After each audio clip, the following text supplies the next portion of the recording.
Hello दोस्तों। आज का जो हमारा टॉपिक रहेगा पृथ्वी और इसकी संरचना, पृथ्वी की अवस्थिति और पृथ्वी की गतियाँ। तो इस टॉपिक से भी एग्ज़ाम में कोई ना कोई प्रश्न ज़रूर पूछा जाता है, इसीलिए इस टॉपिक को ध्यान से समझें। चलो, सबसे पहले हम पृथ्वी और इसकी संरचना को समझते हैं। ये जो पृथ्वी है ये सौर परिवार का पांचवा बड़ा ग्रह है और जो है ये सूर्य से दूरी में तीसरे स्थान पर है। तो जो पृथ्वी पर है इस पर 71% भाग पानी और 29% भाग स्थल है। और पृथ्वी का आकार जो है कैसा है, इसका आकार है गोलाकार पिंड का है ये, लेकिन ध्रुवों पर ये थोड़ी चपटी और भूमध्य रेखा पर ये उभी हुई दिखाई देती है। इस प्रकार से जो पृथ्वी का सही आकार जो है चपटा दीर्घवृत्तीय है। पृथ्वी का एक ही उपग्रह है, वो जो है चंद्रमा है। पृथ्वी का जो एक ही उपग्रह है वो क्या है, चंद्र। ये पृथ्वी 29.79 किलोमीटर प्रति सेकंड की चाल से सूर्य की चारों ओर चक्कर लगाती है। तो अगले जो पेज पर हम जो है इसके महत्वपूर्ण प्रश्नों को करेंगे। पृथ्वी से जो संबंधित महत्वपूर्ण प्रश्न है, तो इससे जो है ये महत्वपूर्ण प्रश्न बनते हैं। तो सबसे पहला प्रश्न है, पृथ्वी का एकमात्र उपग्रह कौन सा है? तो पृथ्वी का एक ही उपग्रह है, वो है चंद्रमा। और जो है सूर्य के नजदीक सबसे नजदीक की अवस्था को क्या कहा जाता है? मतलब सूर्य के सबसे नजदीक पृथ्वी कब आती है? तो जो है सूर्य के सबसे नजदीक पृथ्वी जो है 3 जनवरी को आती है, उसको कहते हैं उपसौर। और दूसरा है, सूर्य से सबसे ज्यादा दूरी की अवस्था को क्या कहा जाता है? भाई जब सूर्य से पृथ्वी दूर हो उसको कहा जाता है अपसौर। ये होता है 4 जुलाई को। तो पृथ्वी के कितने प्रतिशत भाग पर जल है? तो 71%। और पृथ्वी के कितने प्रतिशत भाग पर भूमि है? 29%। पृथ्वी का सही आकार क्या है? ये प्रश्न में इंपॉर्टेंट है और पूछा जाता है क्योंकि मैक्सिमम गोलाकार कहते हैं। तो जो है क्या करना आपने, पृथ्वी का सही आकार जो है चपटा गोलाकार है। चपटा गोलाकार ऑप्शन पर टिक करना है। पृथ्वी किन दो ग्रहों के बीच में स्थित है? तो पृथ्वी शुक्र और मंगल ग्रहों के बीच में स्थित है। ये भी इंपॉर्टेंट प्रश्न है। ध्रुव पर पृथ्वी का आकार कैसा? ये भी पूछा जाता है। तो ध्रुव पर पृथ्वी का आकार चपटा है। और भूमध्य रेखा पर जो है पृथ्वी का आकार कैसा है? उभरा है। तो भूमध्य रेखा पर पृथ्वी का आकार उभरा है।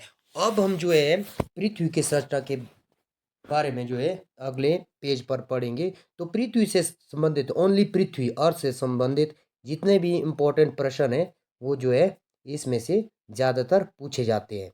और जो फिर पृथ्वी की संरचना उससे अलग, क्योंकि ये पृथ्वी जो है ये टॉपिक बहुत लंबा है, तो इसको हम थोड़ा अलग अलग पेज में करेंगे ताकि आपको पता लगे। क्योंकि अगर इसको इकट्ठा करें तो जो है ये बहुत ज़्यादा हो जाएगा। तो आप इन जो है प्रश्नों को अपनी नोटबुक पर लिख सकते हैं। और बहुत ही इम्पोर्टेंट प्रश्न है, इससे ज़्यादातर प्रश्न पूछे जाते। चलो अब अगले पेज में जो है हम पृथ्वी की संरचना के बारे में जानेंगे कि भी पृथ्वी जो है किस चीज़ों से बनी है। तो पृथ्वी की संरचना में सबसे पहले हम जो है पटल के बारे में जानेंगे, जिसको जो है भूपर्पट्टी भी कहते हैं। तो ये जो भूपर्पट्टी है ये जो है 8 से लेकर के 40 किलोमीटर मोटी जो है एक परत है। और जो इस ये पटल जो है दो परतों से निर्मित है। जो बाह्य परत है वो अवसादी पदार्थों से, और जो निचली परत है वो बेसाल्ट चट्टानों से बनी हुई है।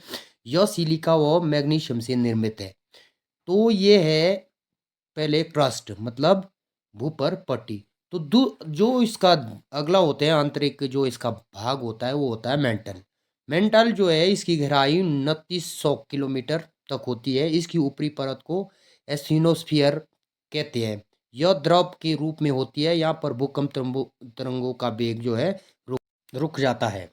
तो इसके जो है मेंटल के जो है एक होता है बाहरी क्रोड, एक होता है आंतरिक क्रोड। जो ये बाहरी क्रोड है ये जो है 2100 किलोमीटर मोटी जो है परत होती है। यह द्रव के रूप में होती है। और जो इसका आंतरिक क्रोड होता है वो 1370 किलोमीटर मोटी होती है। यह जो है निकेल और आयरन से बनी होती है, जिसको जो है नेफे भी कहते हैं। यह अत्यधिक गर्मी और दबाव के कारण जल अवस्था में होती है। और इसमें जो है कुछ एक घटक पाए जाते हैं कि जो पृथ्वी की संरचना में 100 से भी ज़्यादा तत्व शामिल है, जिसमें जो है आपके जो है जैसे ऑक्सीजन है, एल्यूमिनियम है, लोहा है, कैल्शियम है, सोडियम है, पोटाशियम है, मैग्नीशियम है। ऐसे बहुत सारे जो है तत्व जो है इसमें स्थित होते हैं। ये सारी चीज़ों से जो है हमारी पृथ्वी जो है बनी हुई है, यानी कि पृथ्वी की संरचना इन सभी चीज़ों से बनी है। अब जो है अगले पेज पर हम इसके जो है इम्पोर्टेंट प्रश्नों को देखेंगे, सीखेंगे कि भी क्या बनते हैं, और ज़्यादा जो है इस पर ध्यान देने की ज़रूरत नहीं, क्योंकि यहाँ से जो है कुछ एक प्रश्न जो है पूछे जाते हैं। जो अगला जो उससे अगला जो हमारा मेन टॉपिक होगा जो है वो है बहुत इम्पोर्टेंट है, वो है पृथ्वी की अवस्थिति। भी पृथ्वी कहाँ पर स्थित है, और इसके बारे में जो है हम अगले वो उसमें करेंगे। चलो इससे पहले हम जो है इसके कुछ एक जो है इम्पोर्टेंट प्रश्न कर देते हैं।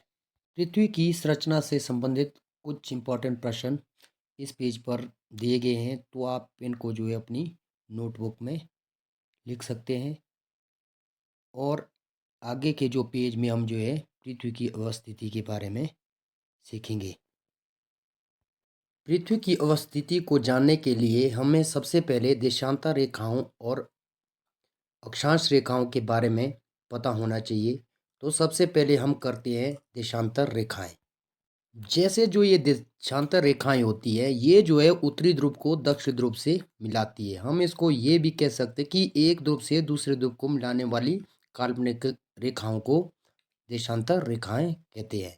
पृथ्वी के दो आधार ध्रुव उत्तरी ध्रुव और दक्षिणी ध्रुव को मिलाने वाली रेखा को देशांतर रेखा कहते हैं। जो ये देशांतर रेखा लॉन्गिट्यूड जो है, ये ग्रीनविच वेधशाला जो कि लंदन के निकट है से गुजरने वाली देशांतर रेखा को प्रधान देशांतर रेखा कहा जाता है। इसका मान जो है 0 डिग्री देशांतर है। ग्रीनविच से 180 डिग्री पूरब तक पूर्वी गोलार्ध एवं 180 डिग्री पश्चिम तक पश्चिमी गोलार्ध कहलाता है। क्योंकि पृथ्वी की आकृति गोलाकार है, इसीलिए इसे 360 डिग्री में विभाजित किया जाता है। अब भारत का मानक समय जो है स्टैंडर्ड टाइम 82.5 डिग्री पूर्वी देशांतर रेखा जो कि इलाहाबाद नैनी से गुजरती है को माना जाता है। 1 डिग्री की दूरी तय करने में पृथ्वी को जो है लगभग 4 मिनट लगते हैं। कितने मिनट लगते हैं? 4 मिनट। चूंकि सूर्य पूरब में उदय होता है और पृथ्वी पश्चिम से पूरब की ओर अपनी दूरी पर घूमती है। ये भी प्रश्न बनता है, पृथ्वी पश्चिम से पूरब की ओर अपनी दूरी पर घूमती है, कभी पृथ्वी जो है किस दिशा में घूमती है? तो ये घूमती है पश्चिम से पूरब की ओर घूमती है।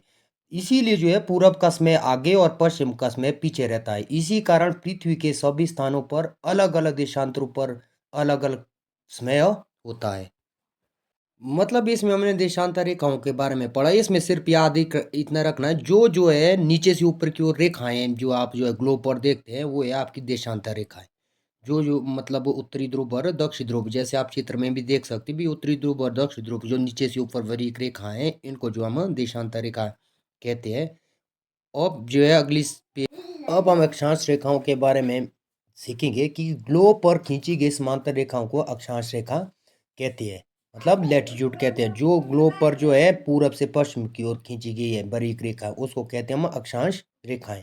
ये जो है 0 डिग्री की अक्षांश रेखा भूमध्य रेखा कहलाती है। यानी कि जो 0 डिग्री जो बीचों बीच से जो है ये गुजरती है, इसको जो इक्वेटर भूमध्य रेखा कहते हैं। यह जो है पृथ्वी को दो बराबर भागों में बांटती है, और पृथ्वी के जो है बिल्कुल केंद्र से होकर के ये गुजरती है। इसे विषुवत रेखा और विषुवत वृत्त भी कहते हैं। भाई भूमध्य रेखा पर दिन और रात जो है बराबर होते हैं। तो ये थी हमारी देशांतर रेखाएं और अक्षांश रेखाएं।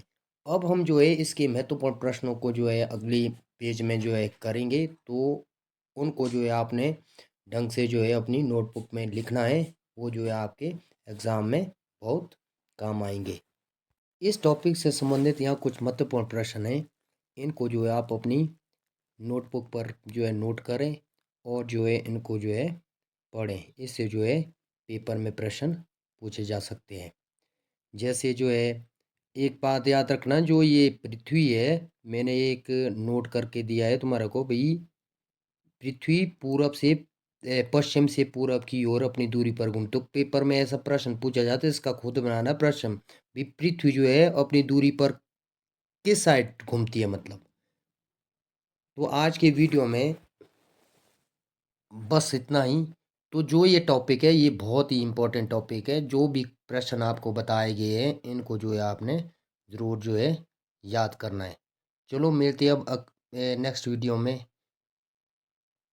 बाय।